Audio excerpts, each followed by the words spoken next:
اگر کسی ایسی لڑکی کو خون آئے جسے اپنی عمر کے 9 سال پورے ہونے کا علم نہ ہو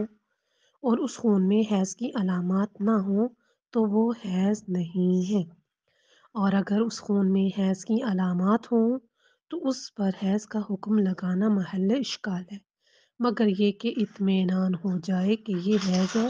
اس صورت میں یہ معلوم ہو جائے گا کہ اس کی عمر پورے 9 سال ہو گئی ہے۔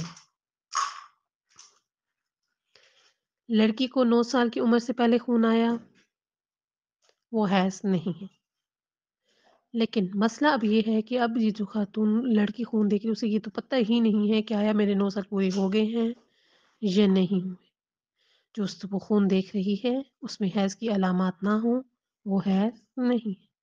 اگر اس خون میں حیض کی علامات ہوں تو اس پر حیض کا حکم لگانا محل اشکال ہے، یعنی اب اس کو اس کا ہم پتہ کہہ ہی نہیں سکتے کہ یہ خون کیا ہے، یہ خون حیض ہے۔ ہاں لیکن اگر اس کو اطمینان ہو جائے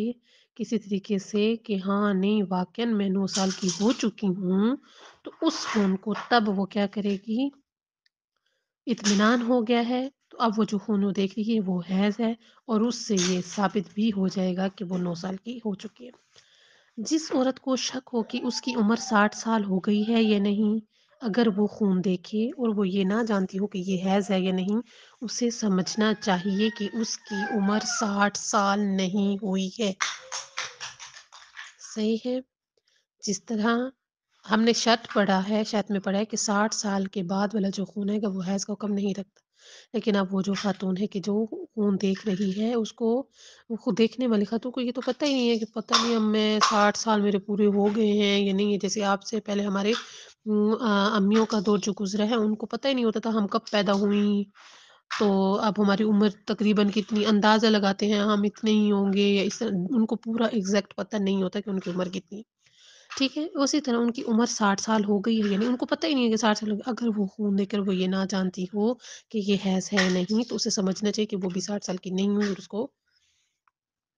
وہ اپنی سن الیأس کو نہیں پہنچی ہے،